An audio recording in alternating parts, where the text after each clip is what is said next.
I started the East Oakland Collective in January 2016. I am a longtime native of East Oakland, born and raised. And from remembering the East Oakland of my childhood, even though it was still on the decline in the 80s, it was still thriving. There were activities, there were places to go, places to eat. But then comparing East Oakland now, the disenfranchisement, the lack of investment, just seeing the steady decline encouraged me to start the East Oakland Collective. I wanted to gather as many like-minded individuals, particularly millennials, harvest that millennial innovation and creativity to make impact in East Oakland, to save it for us and by us. EOC used to host an event called Feed the Hood, which happened every 6 weeks. It was an event where we invited the community out to come and make lunches and hygiene kits and then distribute them across the city in various caravans. We did this all in one day, but the need of the people was exacerbated by COVID. You know, we couldn't just sling sandwiches and hygiene kits anymore. It was bigger than that, but by the universe's grace, instead of scaling back like a lot of other workforces did,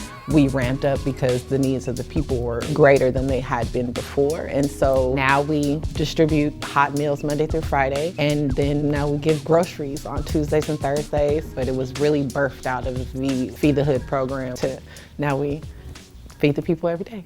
Oh, we got top ramen today? Top ramen and cereal and pasta sauce, and then rolls. Nice. And we have meat as well today? Oh yeah, and ground turkey. Ground turkey. Look, it's a spaghetti affair going on. So this is the distribution office, and we are preparing for, inside we're preparing for those who have registered and reserved bags the day before. Additionally, we're setting up for some stuff outside, but in here, we have in these baskets, these buckets, we have the prepared meals, which come from one of our food vendors. We get lots of bins like this that are full of the meals that go out that we distribute Monday through Friday. And on this table is where they're kind of just housing the things for us to give them away when the folks come up to retrieve them.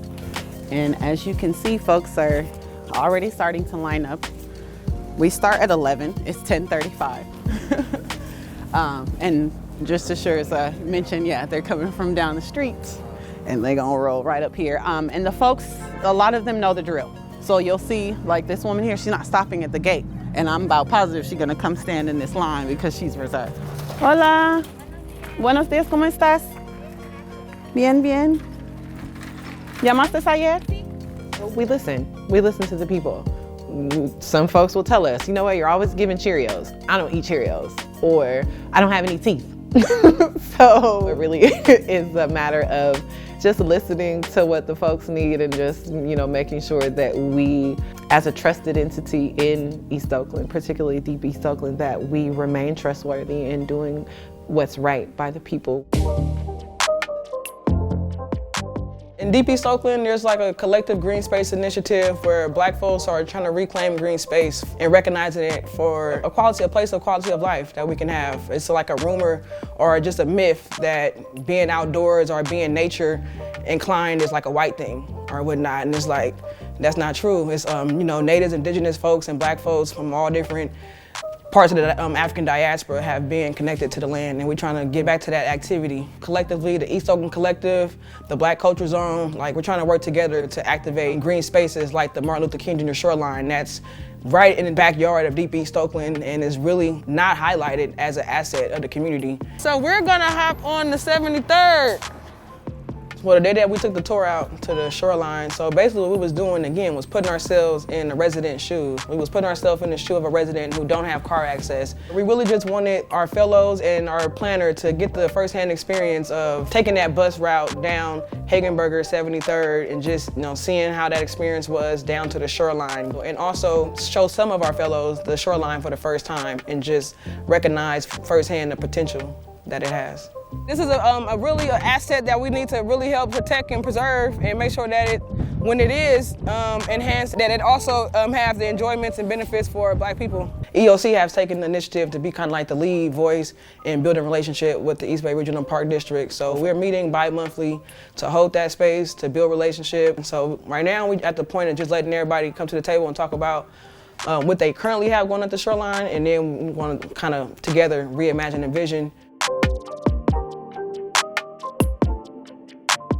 You can't come to really East Oakland and do anything planning related without somebody directing you to East Oakland Collective, and so I'm proud of that. I see ultimate growth. I see beautiful growth for EOC. I see more impact in the community, more programs that engage residents and neighborhood and transportation planning. We are looking into expanding our distribution hub, but also looking at workforce development. Once we acquire this space at 78th and MacArthur, forming it into a hub where people can come in, learn a skill or trade, and then also have access. Access is a huge deal in East Oakland because there isn't a lot of there, which also inspired me to start East Oakland Collective, because I want to be able to make a photocopy, get a cup of coffee. I want to be able to sit down and eat. I want to be able to lay out my blanket like if I was at Lake Merritt.